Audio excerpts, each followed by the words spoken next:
All right, segment 4 of compounds and their bonds. So hopefully you were able to get that download off of their student resource tab, where it gives you a list of polyatomic ions that I commonly use. They give you the name of the ion, the charge of the ion, and the formula of the ion.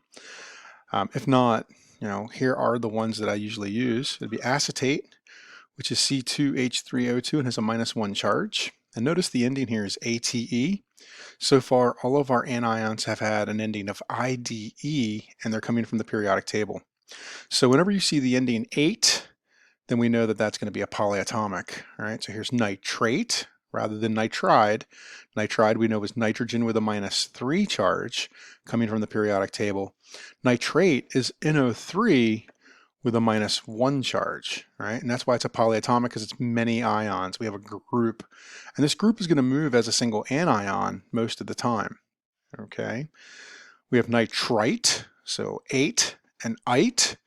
Those two endings are going to be polyatomics every time, all right? Now there are some exceptions to our little ending rule. Here's hydroxide. So even though it ends in IDE, it is a polyatomic, and it's OH with a -1. There are two ions, polyatomics, that you want to be familiar with that end in IDE but are not coming from the periodic table, and that's hydroxide. And another one I like to use is cyanide. So here we can see CYANIDE. And now it's carbon and nitrogen together, making a -1 charge. So again, if it ends in ite or ate, we know it's going to be a polyatomic. And if it ends in IDE, typically it's coming from the periodic table, but there are two that you need to make sure you're aware of. A continuation would be sulfate and sulfite. So here we can see the differences of the number of oxygens. So when we're looking at a polyatomic, that's actually what polyatomics, that's the differential piece, is how many oxygens are typically there. Notice the charge stays the same. So sulfate has 4 oxygens, sulfite has 3. Unfortunately, 8 does not mean that there's 4, and ite doesn't mean that there's 3, right? So if we go back and you can see nitrate and nitrite, it's 3 and 2. But what you might notice is that the 8 always has 1 more oxygen than the ite. So if you know the 8s, then by default you know the ites. If you know the ites, by default you know the 8s, because then you just add an oxygen. Everything else will be the same.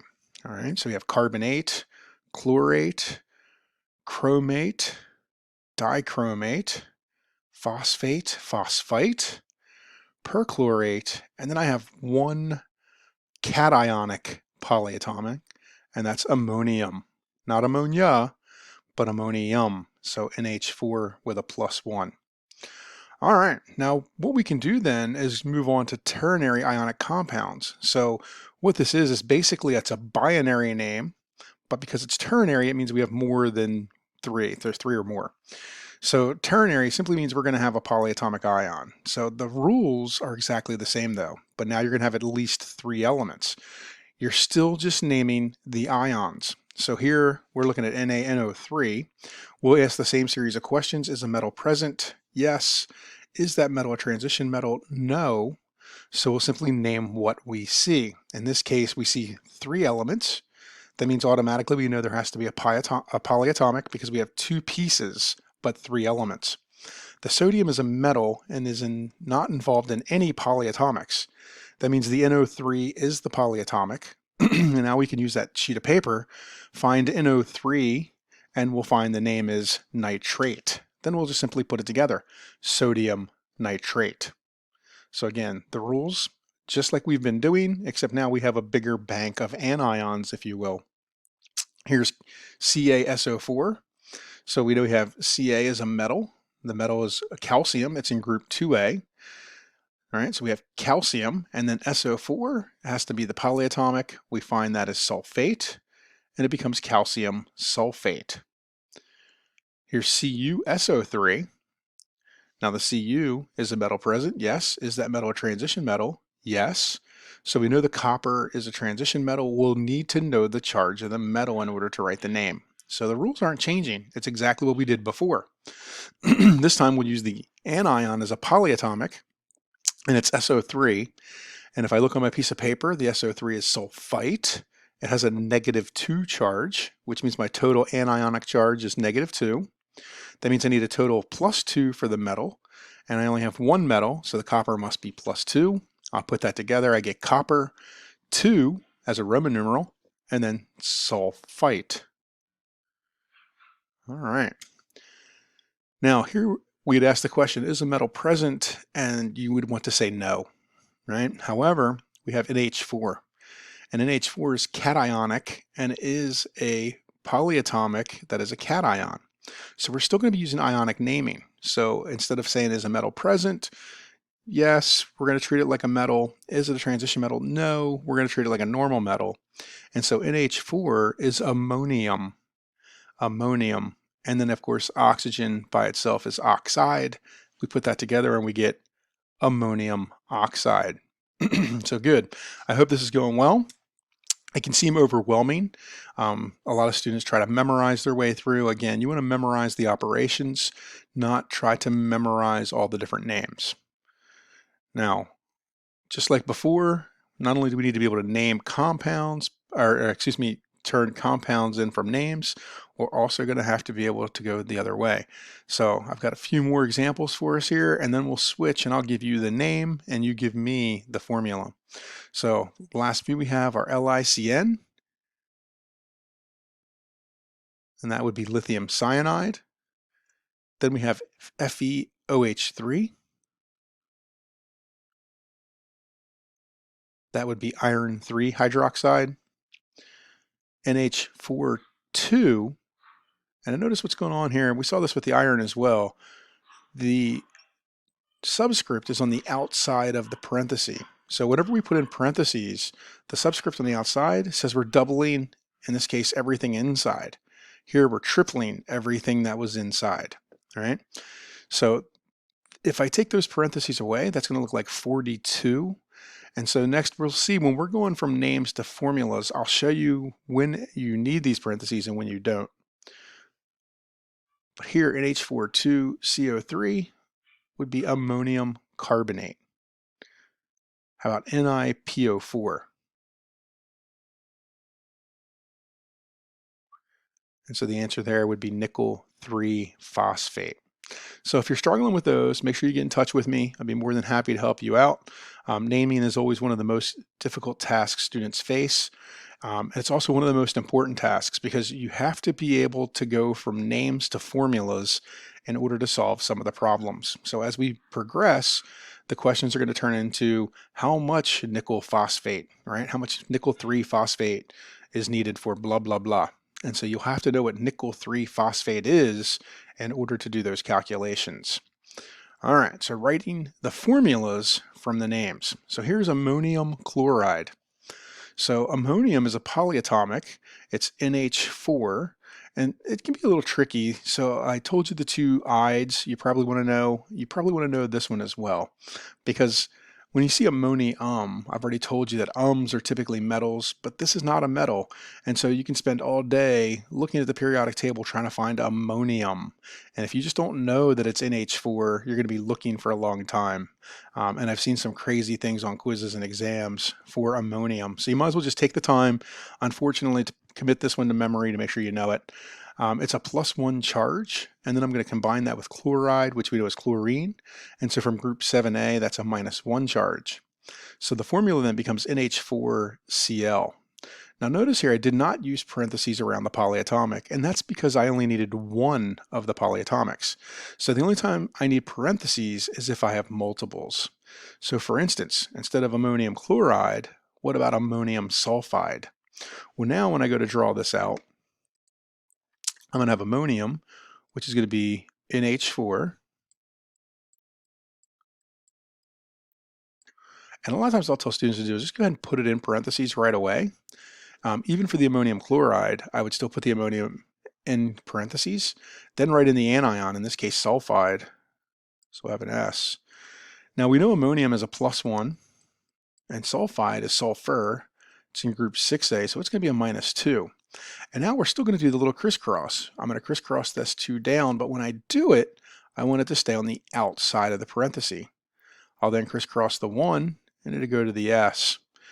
Now at this point, this tells me I'm going to need the parenthesis, because if I didn't have the parenthesis here, again, it's going to look like 42 hydrogens. With the parenthesis, we're going to get the answer NH4 2S. All right, so hopefully that made sense how we did that. Now, the other thing I'll tell students typically is if you need parentheses and you don't have them, you'll be wrong. But on written assignments, if you have them but you didn't need them, I typically let that slide. Now, if it's an electronic quiz or an electronic test, unfortunately, you're going to have to be paying attention to that because the answer key is probably going to be set up without parentheses. And I'm not sure if it's going to mark you wrong for having the parentheses or not. It'll be one of those things we'll have to go in and take a look at it individually when they're on different questions. All right, so barium nitrate. So barium is a group 2A metal, which is Ba, and then nitrate, if you look on your list, is NO3. Barium is a +2, nitrate's a -1. We'll crisscross those, and so we get BaNO3 twice. All right, so that's pretty much ionic naming in a nutshell. And a lot of times as we go through different sections, if we were live, students are like, yeah, I get this, I get this, I get it, it makes sense. Now here's what you're gonna have to do. Now you're gonna have to start mixing and matching things and really testing yourself. Because if I go through and do it piece by piece, it usually makes sense. If I'm working with you, it'll make sense. But when I leave you to your own device and I mix it all up, that's usually when students struggle. So have some worksheets underneath the tab. Make sure you take a look at those. Practice naming, practice naming, practice naming. It's just like learning a foreign language. So the more time you spend in it, the better you'll be, the more you immerse yourself in it. Realistically, it's better to spend 5 to 10 minutes a few times a day rather than trying to chunk it and do an hour of studying. Just like a foreign language. You just want to go at it, kind of keep going over it, going over it, going over it. So don't spend 3 hours on it in one day. Try to spend 20 minutes here, 30 minutes there every single day. And that usually tends to give us better results. All right, some things to look for when you're messing with these names. If you see cations and they have parentheses and there's a Roman numeral inside, that Roman numeral is the number of the charge of the metal. Okay, so it's telling you what the charge of the metal is. If an anion ends in IDE, it is probably coming from the periodic table, meaning it's monatomic. Now, I did give you a couple of exceptions, cyanide and hydroxide. These are typically the only two exceptions that Mr. Caro uses. That doesn't mean there aren't others out there. So if you were to go to Google, put in polyatomic, you would see that the list I'm providing you is very small compared to what's out there. So for my class, that list is fine. But as you move forward, if you're taking more chemistry later in time, then you want to make sure there is a bigger pool of polyatomics to pick from. Now, if your ending is an ATE or an ITE, then it is polyatomic, no doubt about it. All right. Now, that's it for ionic compounds and ionic bonding. The next thing we're going to do is look at that second type, which were covalent compounds. First thing I want to focus on here is chemical formulas. We're going to finish up naming in this segment, and then we'll do bonding and some of the other stuff that we need to do with it in the other segments. But we're going to get naming out of the way here. So for chemical formulas, just like before, it's going to show the number and kind of atoms that are in the smallest piece of a substance. Now, molecular formulas are the number of kinds of atoms in a molecule, so it's specific. It's not the simplest formula based upon just reducing it down to the ratio. It is how many atoms are in the compound. So for instance, CO2, carbon dioxide, something we're familiar with, those are little molecules with definite edges. So it's not a repeating pattern. Now there might be a pattern when we make a solid. So if we were to take CO2 and turn it into dry ice, there is a pattern in which the molecules will fit together. But they are defined molecules, right? It's not a never-ending pattern like it was for ionic compounds. Now, some of these molecules can get a lot more complex as well. For instance, if we get onto sugar chemistry, you would see C6H12O6. Some of us know this as glucose, right? So it is a sugar. Sugar naming takes on a whole different naming, right? Glucose does not tell me that it's C6H12O6. But again, at the same time, for this course, we don't need to know sugar naming. All right, so whenever there's going to be a sugar name, I will tell you the formula as well. So I might say, how many grams of glucose, comma, C6H12O6, comma, are in blah, blah, blah, blah, right? So I'll give you the formula with a name if I'm using a more common name. Now, Molecular compounds are made of just the nonmetals. So CO2, all nonmetals. C6, H12O6, also all nonmetals. Now again, the smallest piece here is a molecule. It's not a formula unit. It is a molecule. They are not held together because of opposite charges. All right. Now that means we're not able to use charges to figure out how many of each atom is there. So we won't have to do any math. And sometimes it makes us nervous because then we're like, oh no, how are we going to do this? Well, I promise you the method's a little bit easier. So for ionic compounds, you had to use charges to determine how many of each were there, which meant we may have to figure out charges. From the charges, we'd have to figure out numbers and then balance them, make sure the charges work out, all that kind of stuff. Here, we're simply going to put the put the number in the name. And the way we're going to do that is with prefixes. So prefixes are going to tell us how many are there. So we just have to know our prefixes. 1 is mono, 2 is di, 3 is tri, 4 is tetra. Now up to this point, most of these were familiar. Tetra, if you ever played Tetris, it was 4 boxes organized in 4 different fashions to make lines of 4 to maximize the score. 5 is penta, 6 hexa, 7 hepta, 8 is going to be octa, 9 is nona, and 10 is deca. So that's it. We're only going to do the first 10 for the prefixes. You won't need to go any further than that.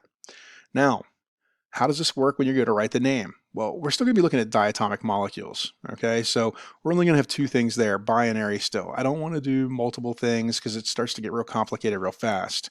Towards the end of the semester, we'll do a chapter on organic chemistry, and we can see how complex organic stuff can get really quickly. But here, we're going to be looking at simple binary compounds of 2 atoms that are going to be held together in a covalent sense. And so the way we'll name that is we'll have the first name and the second name, just like we did before, except now we'll have a prefix telling us how many of the first atom we have, a prefix telling us how many of the second atom, and then for fun, we'll just add an IDE at the end. I'm not really sure why we do that, but that's the way the rules work. So exceptions, we don't use mono on the first element. You already saw an example of this. We said carbon dioxide. Notice we didn't say monocarbon dioxide. Okay, that only works for the first element though. So the second element, if it's by itself, it does get the mono. Only the first element does not get the mono. Now, the second rule we have is no double vowel sounds.